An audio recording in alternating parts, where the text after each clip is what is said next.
ശ്രുതി മക്കളെ സ്കൂളിലേക്ക് പറഞ്ഞിട്ട് വന്നേ. പിന്നെ ശ്രുതിക്കൊരു അത്ഭുത കഴിവുണ്ട് കേട്ടോ. ഞാൻ പണ്ടേ അത് നോട്ട് ചെയ്യുന്ന എന്താണെന്നല്ലേ, ചെറുപ്പത്തിലെ കുട്ടികൾ മൂന്നാളും ചെറുപ്പത്തിൽ, അതായത് ഇവർ പാല് കുടിക്കുന്ന കുഞ്ഞു പ്രായത്തിലുണ്ടല്ലോ, ഈ രാത്രി ഉറക്കത്തുണ്ടല്ലോ, ശ്രുതി ഉറങ്ങിയിട്ടുണ്ടാവും, കുട്ടി തൊട്ടിലിൽ കുറച്ച് ഇപ്പുറം കിടന്നിട്ടുണ്ടാവുക. പക്ഷേ എന്താണെന്നറിയുക, ഒരു അത്ഭുതമുണ്ട്, കുട്ടി എണീക്കുമ്പോൾ തന്നെ ശ്രുതി അറിയും. അത് എങ്ങനെയാണെന്ന് എനിക്കൊരു പിടുത്തമില്ല. ഞാൻ എൻ്റെ അവളോട് ചോദിച്ചു, ശ്രുതി കുട്ടി എണീക്കുന്ന കരയുന്നൊന്നുമില്ല, പിന്നെ നീ എങ്ങനെ അറിയുന്നത്? അപ്പോൾ അവൾ പറയൂ, അത് ഞാൻ അറിയുന്നു. ഞാൻ വെച്ചാൽ എങ്ങനെയാണ്? അപ്പോൾ അവൾ പറയുന്നത് എന്താ, അതെനിക്കറിയില്ല, കുട്ടി എണീച്ചാൽ ഞാൻ അറിയും, അത് കരയൊന്നും വേണ്ട, കുട്ടി കണ്ണുറക്കുമ്പോൾ തന്നെ ഞാൻ അറിയും. എന്തോ ഞാൻ പറഞ്ഞൊരു മനസ്സിൻ്റെ ഒരു കണക്ഷൻ ഭയങ്കര അത്ഭുതമാണ്. ഇതുപോലെ ശ്രുതിക്ക് മറ്റൊരു കഴിവുണ്ടേ. ഞാൻ രാവിലെ ഷോപ്പിലേക്ക് പോകുന്നൊരു സമയമുണ്ടേ, അത് ചിലപ്പോൾ 10 മണിയായിരിക്കും, 11 മണിയായിരിക്കും, എനിക്ക് തോന്നും പോലെ പോവുക. പക്ഷേ ശ്രുതി അടുക്കളയിലോ പുറത്തോ ബാക്കിൽ നിന്ന് അലക്കുന്ന ആങ്കുണ്ടല്ല, ഞാൻ ഗ്രിൽസ് തുറന്ന് പുറത്തിറങ്ങുമ്പോഴത്തേക്ക് ശ്രുതി മുമ്പിലെത്തിയിട്ടുണ്ടാവും. എന്തൊരു അത്ഭുതമാണെന്നൊരു പിടുത്തമില്ല കേട്ടോ. ഞാൻ എന്നിട്ട് എന്തെന്നറിയുക, ഞാൻ തുറക്കുന്നത് അമ്മയോടും പറയാണ്ട് ഒച്ചയില്ലാണ്ട് മെല്ലെ ഗ്രിൽസ് തുറന്നിട്ട് മുറ്റത്തിറങ്ങുവേ, അപ്പോഴത്തേക്ക് ഓളാടെ എത്തിയിട്ടുണ്ടാവും.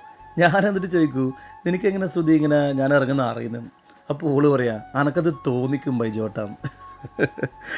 ഭയങ്കര അത്ഭുതമാണ് ആ സമയത്തെനക്കെ. പക്ഷേ ഇപ്പം എനിക്ക് ആ അത്ഭുതം അങ്ങ് പോയി കേട്ടാ. എന്താണെന്നല്ലേ, ഇപ്പോൾ ശ്രുതി കണ്ണൂർ പ്രാക്ടീസിന് പോവുക. അപ്പം ശ്രുതി ഇവിടുന്ന് പോയല്ല, അപ്പം ഞാൻ ശ്രുതിനെ പറ്റി ഇങ്ങനെ ചിന്തിക്കുക. അതുപോലെ ശ്രുതി ബസ് ഇറങ്ങുമ്പോൾ ഞാൻ ഷോപ്പിലുണ്ടാവുക. ഇവളാ ബസ് ഇറങ്ങുന്ന ടൈമില്ലേ, എങ്ങനെയോ ഞാനിത് അറിയും ഓളെത്തുന്നത്. എനിക്ക് തോന്നിക്കും. എനിക്കത് ഒരുപാട് പ്രാവശ്യം ആയപ്പോൾ എനിക്ക് മനസ്സിലായ ശ്രുതിൻ്റെ പണ്ടത്തെ അത്ഭുത സിദ്ധി ഇത്രയേ ഉള്ളൂ. എന്തെന്ന്, മനസ്സ് തമ്മിലുള്ള കണക്ഷൻ. മനസ്സിലെപ്പോഴും നമ്മൾ അവരെ പറ്റി തന്നെ ചിന്തിക്കുമ്പോൾ, അവർ എത്തുമ്പോൾ അല്ല അവരെ നമ്മൾ അടുത്തെത്തുമ്പോൾ നമ്മൾ അറിയുന്നു പറയുന്നില്ലേ, അതുപോലൊരു സംഗതി. സത്യം ഞാൻ പറഞ്ഞില്ലേ, ശ്രുതി എൻ്റെ ഷോപ്പിൻ്റെ കുറച്ചപ്പുറം ബസ് നിർത്തുമ്പോൾ തന്നെ ഉണ്ടല്ല, അത് എങ്ങനെയോ എനിക്ക് തോന്നും, ഓളെത്തിയെന്ന്. അപ്പാടെ ഞാൻ ഇറങ്ങും, എന്നിട്ടോ മൊബൈലിൽ വീഡിയോ എടുക്കും.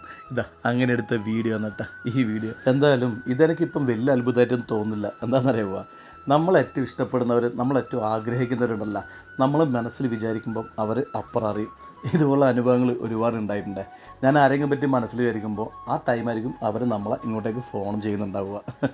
അപ്പോൾ ഒരു കണക്ഷൻസ് ഉണ്ട്. ഇതിന് ചിലപ്പോൾ ആത്മബന്ധം എന്ന് പറയുക, മനപ്പൊരുത്തം എന്ന് പറയുക, ഏത് രീതിയിലും പറയാം. ശരിക്കും അതാണ് മനസ്സുകൾ തമ്മിലുള്ള ഒരു കണക്ഷൻ. അത് മൊബൈൽ പോലെ തന്നെ, മൊബൈലിൽ അങ്ങോട്ട് കോൾ ചെയ്യുമ്പോൾ നമ്മൾ ഇവിടെ വിചാരിക്കുമ്പം അവിടെ അവരറിയുന്ന ഒരു കണക്ഷൻ എന്തായാലും ഉണ്ട്. അത് നമ്മൾ ഏറ്റവും ഇഷ്ടപ്പെടുന്നവർ തമ്മിലായിരിക്കും എന്നുള്ളതാണ് എനിക്ക് തോന്നുന്നത്. പിന്നെ ഇന്നത്തെ ദിവസം ശ്രുതിൻ്റെ പിറന്നാളാണ്. അപ്പം ശ്രുതിൻ്റെ പിറന്നാൾ ദിവസം തന്നെ ശ്രുതിനെ പറ്റിയുള്ള ഏറ്റവും പ്രധാനപ്പെട്ട കാര്യങ്ങൾ പറയാമെന്ന് ഞാൻ വിചാരിക്കുന്നു. ഞാനത് പറഞ്ഞു.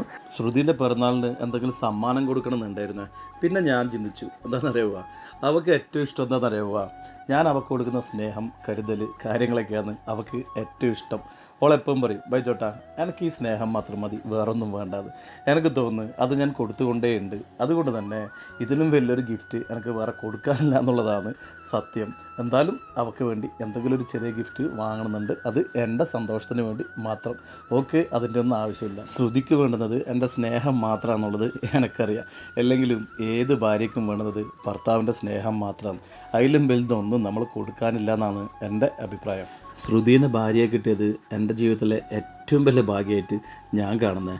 ഈ ജന്മത്തിലും അടുത്ത ജന്മത്തിലും എല്ലാ ജന്മത്തിലും ശ്രുതിനെ തന്നെ ഭാര്യയായി കിട്ടണം എന്നുള്ളൊരു പ്രാർത്ഥനയെ എനിക്ക് ദൈവത്തോടുള്ളൂ.